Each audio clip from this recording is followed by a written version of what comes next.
பாலு மாட்டு பாலு குர்ரா அண்டாடா குர்ரா குர்ரா நம்ம பாட்ட மூட்டை முப்பாட்ட மாதிரி நெஞ்சு நிமித்தி நட.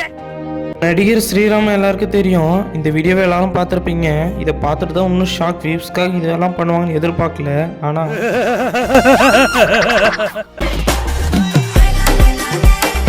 ஆனால் ஸ்ரீராம் எவ்வளவோ லவ் வீடியோ காமெடி வீடியோலாம் போட்டிருக்காரு, அவங்க ஃப்ரெண்ட்ஸும் தான்.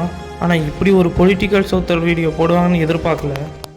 காமெடி பிரபல ஆக்டர் ஸ்ரீராம் எல்லாருக்கும் தெரியும். அவர் யூடியூபரில் தான் ஃபேமஸ் ஆனார்.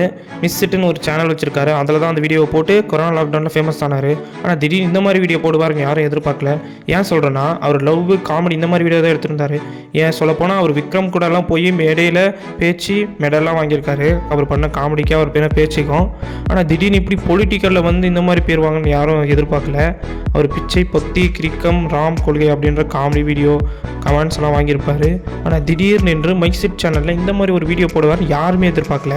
பொலிட்டிக்கலை பற்றி போட்டிருக்காரு. பொலிட்டிக்கலை பற்றி போட்டிருக்காருன்னா அதில் எல்லாரையும் கிண்டல் பண்ணியிருக்காரு. எப்படி பேசுகிறாங்க, எப்படி நடந்துக்கிறாங்க, திடீர்னு இப்படியெல்லாம் பேசுவாங்க யாரும் இருப்பாரு. இதில் முக்கியமாக நம்ம சிஎம் தளபதியை பற்றியே பேசியிருப்பார். நம்ம சீமானை பற்றியும் பேசியிருப்பார். சீமானை எவ்வளோ நல்லவர்னு அவரே சொல்லியிருப்பார்.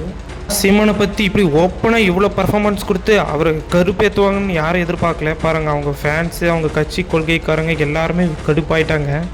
ஏன் இதை சொல்கிறேன், லாஸ்ட்டில் சொல்கிறேன். அங்கே பாருங்கள், அதுக்கு கழிவு ஊற்றுற மாதிரி ஆப்போசிட்டில் ஒரு பையன் போட்டிருப்பான் சீமானை பற்றி. அதில் தளபதியை கூட விட்ட வைக்கல, சிஎம்மாவே எதிர்த்து போட்டிருக்காரு. இதில் அவர் பண்ண ஆக்டிங்கு ஓகே, ஆனால் அது அரசியலில் இருப்பவங்களும் இப்படி கலாய்ப்பார்னு யாரும் எதிர்பார்க்கல. ஒரு வியூஸ்க்காக அவர் இப்படியெல்லாம் பண்ணுவார்னு யாரும் எதிர்பார்க்கல. பாருங்கள், சீமான்கிட்ட மேடையில் அவரை பற்றி புகழ்ந்து பாராட்டி பேசியிருப்பார். அவர் இப்படி அவர் அப்படின்னு. ஆனால் தோல் மேலே கை போட்டு எல்லாம் பேசிட்டு இப்போ சீமானவே இப்படி கலாய்ச்சி இப்படி அசிங்கப்படுத்துவார்னு யாரும் எதிர்பார்க்கல.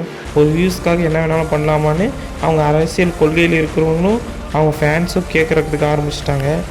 இதில் ஒன்று மட்டும் புரிஞ்சிருச்சு, டிவி கேட்காரங்க வந்து இப்போ கேள்வி கேட்கறதுக்கு ஆரம்பிச்சிட்டாங்க. சீமான் இப்படி தான் நீ பேச்சு வாங்கி ஆகணும்னு. ஏன் இப்படி சொல்கிறேன்னா, சிஎம் தளபதியவே இவங்க சாட்டையனும் சீமானும் சேர்ந்து எவ்வளோ அசிங்கப்படுத்தி கலாய்ச்சிருப்பாங்கன்னு உங்களுக்கே தெரியும்.